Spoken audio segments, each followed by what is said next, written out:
Assalamualaikum teman-teman biologi, selamat datang di YouTube channel Bu Asni. Sebelumnya jangan lupa subscribe dan tekan tombol loncengnya ya, agar kalian selalu mendapatkan notifikasi video-video terbaru dari Bu Asni. Nah, sekarang coba deh kamu flashback waktu bayi dulu. Terus lihat diri kamu sekarang. Satu hal yang paling jelas terlihat adalah perbedaan tinggi kamu, betul gak? Tahukah kamu salah satu faktor pertambahan tinggi badan seseorang adalah karena sel di dalam tubuh mengalami peningkatan. Tanpa sadar, sebenarnya sel akan melakukan pembelahan dan terus bekerja untuk memperbaiki sel-sel yang rusak. Secara kasat mata, kita nggak bisa melihat mereka bekerja. Ya iyalah, sel itu kan unit terkecil penyusun tubuh makhluk hidup. Nah, sebenarnya siapa sih yang menemukan sel dan apa saja teori-teori tentang sel? Ayo kita simak video berikut ini sampai selesai ya. Sel pertama kali ditemukan oleh seorang ilmuwan Inggris bernama Robert Hooke pada tahun 1665. Saat itu, Hooke mengamati sayatan gabus dari batang tumbuhan yang sudah mati menggunakan mikroskop sederhana. Ia menemukan adanya ruang-ruang kosong yang dibatasi dinding tebal dan menamakannya dengan istilah selule, artinya sel.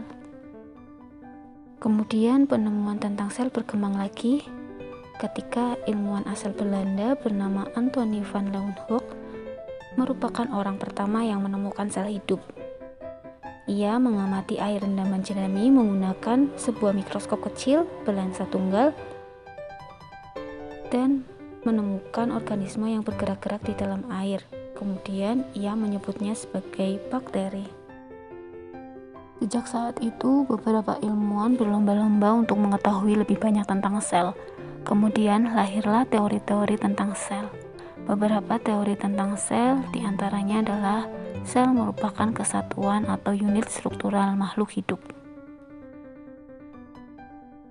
Ilmuwan yang mencetuskan teori tentang sel ini ada dua ilmuwan, yaitu Jacob Schleiden, ahli botani berkebangsaan Jerman, dan Theodor Schwann, di mana Jacob Schleiden itu mengamati sel tumbuhan, sedangkan Theodor Schwann mengamati sel hewan. Dari hasil pengamatannya, mereka menarik kesimpulan bahwa tiap makhluk hidup terdiri dari sel. Sel merupakan unit struktural terkecil pada makhluk hidup. Organisme bersel tunggal terdiri dari sebuah sel. Organisme lain yang tersusun lebih dari satu sel disebut organisme bersel banyak. Teori tentang sel selanjutnya adalah sel sebagai unit fungsional makhluk hidup yang dikemukakan oleh Max Schulz. Ia menyatakan bahwa protoplasma merupakan dasar fisik kehidupan, bukan hanya bagian struktural sel, tetapi juga merupakan bagian penting sel sebagai tempat berlangsung reaksi-reaksi kimia kehidupan.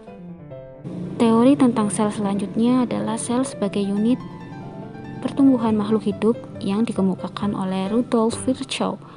Ia berpendapat bahwa omnicellule ex cellule, semua sel berasal dari sel sebelumnya.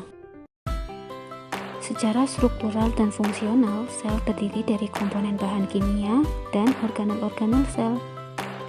Sel secara struktural dan fungsional akan dibahas di video berikutnya.